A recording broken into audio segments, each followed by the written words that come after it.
Senhor esteja convosco. Ele está no meio de nós. Proclamação do Evangelho de Jesus Cristo, segundo Lucas. Glória a vós, Senhor. Naquele tempo, aproximaram-se de Jesus alguns saduceus, que negam a ressurreição, e lhe perguntaram: Mestre, Moisés deixou-nos escrito: se alguém tiver um irmão casado e este morrer sem filhos, deve casar-se com a viúva, a fim de garantir a descendência para o seu irmão. Ora, havia 7 irmãos. O primeiro casou e morreu, sem deixar filhos. Também o segundo e o terceiro se casaram com a viúva. E assim os 7. Todos morreram sem deixar filhos. Por fim, morreu também a mulher. Na ressurreição, ela será esposa de quem? Todos os 7 estiveram casados com ela. Jesus respondeu aos saduceus: nesta vida, os homens e as mulheres casam-se, mas os que forem julgados dignos da ressurreição dos mortos e de participar da vida futura, nem eles se casam, nem elas se dão em casamento.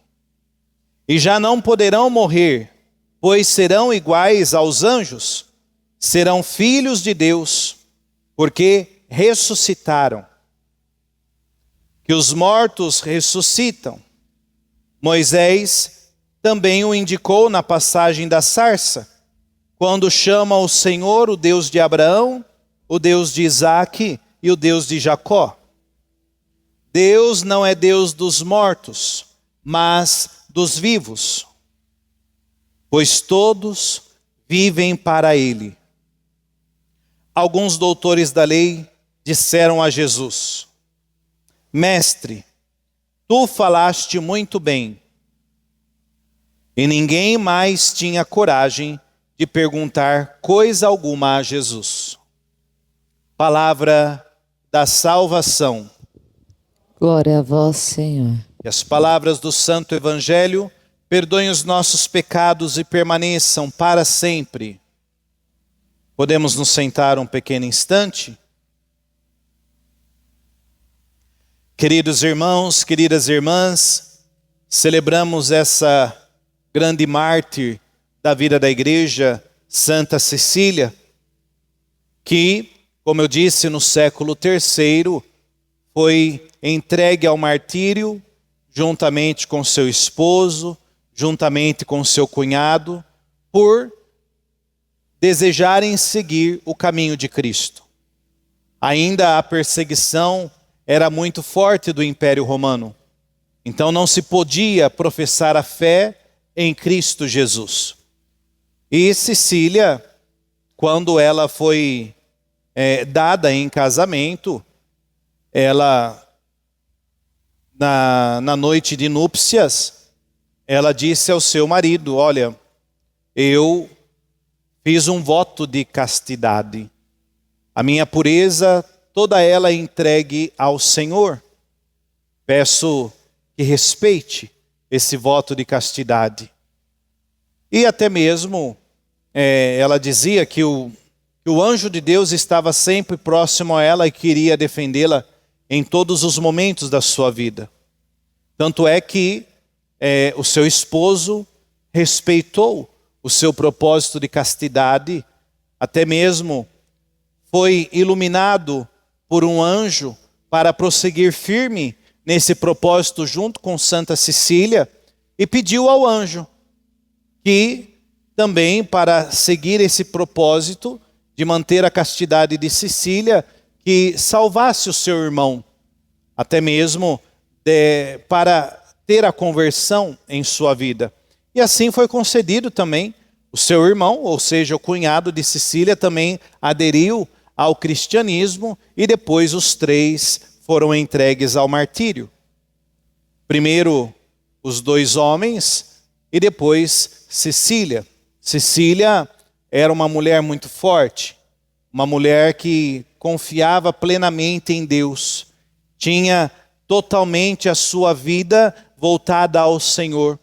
E no martírio de Santa Cecília, chamaram um dos algozes, assim, podemos assim dizer, mais feroz de todos, para poder decapitar aquela jovem.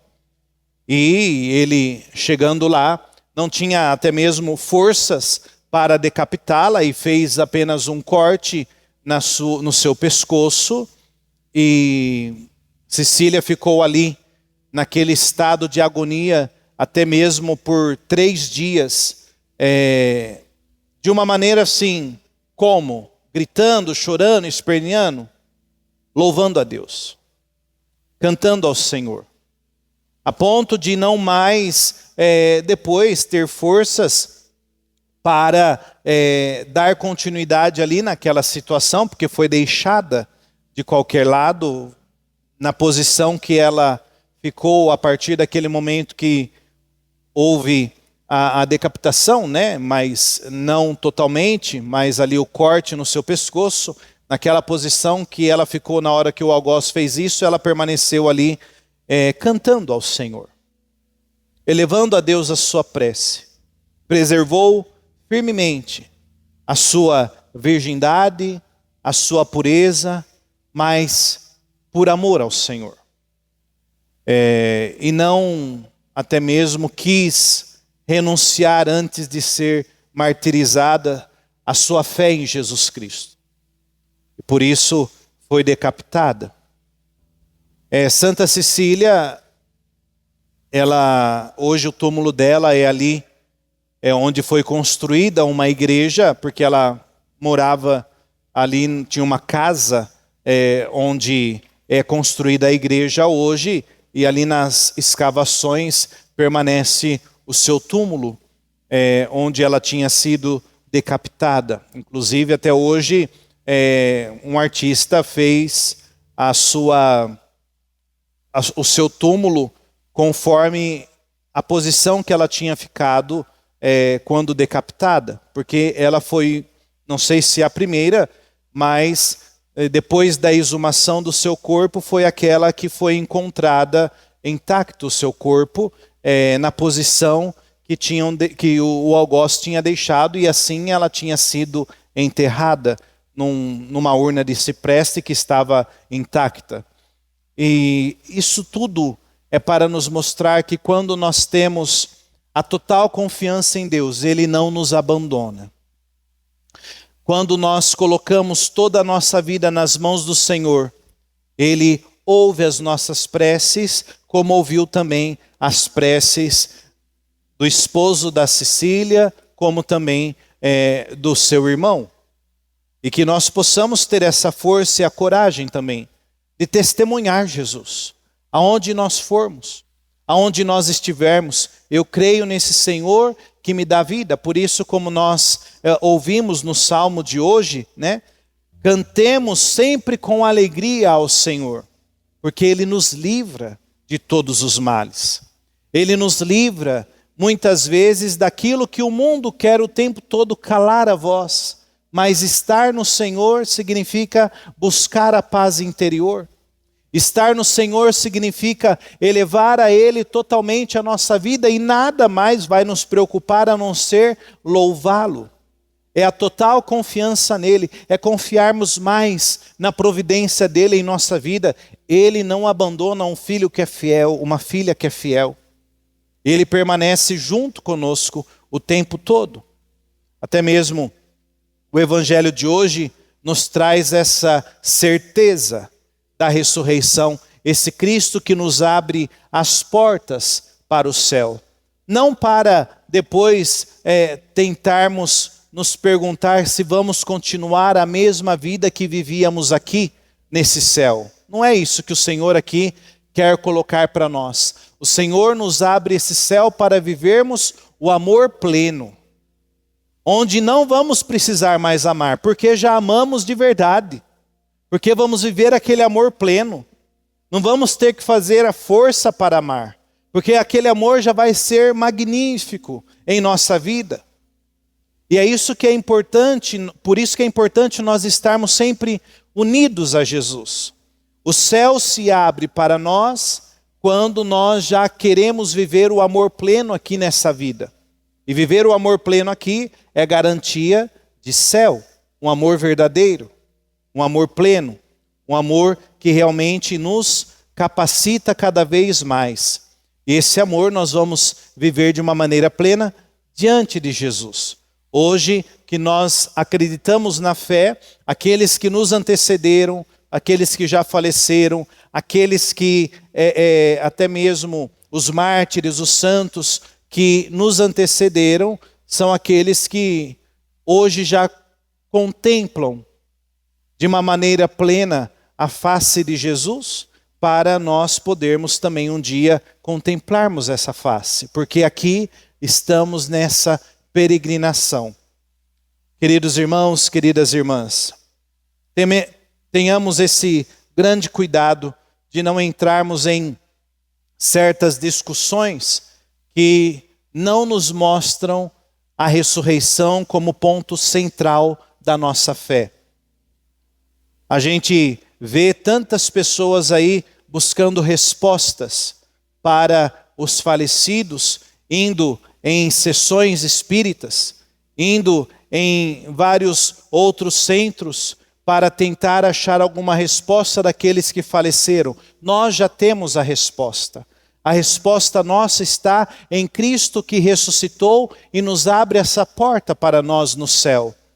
Onde ali do céu nós podemos sentir a força e a graça de Deus sobre a nossa vida, quando todos os dias participamos da Santa Missa, quando nós marcamos as intenções de missa. É o abraço de Deus para nós hoje, para nos consolar, para um dia estarmos todos com Ele. Tenhamos esse cuidado de acreditar sempre na ressurreição. E não somos chamados à reencarnação. E não entremos em discursos que Jesus é aquele que está no centro espírita, Jesus é aquele que está em outra religião, porque o que acontece, muitos espíritas falam que depois de tantas e tantas reencarnações, aquele espírito puro ficou tão puro que aí alcançou o céu. Esse não é nosso Jesus. Nosso Jesus é aquele que passou a paixão, a morte e ressuscitou para cada um de nós. E nos dá a firmeza de prosseguirmos aqui no Espírito dele, da Trindade Santa. Por isso que somos batizados, por isso que somos crismados, para termos uma vida no Espírito, professando essa fé, buscando sempre o céu e a eternidade.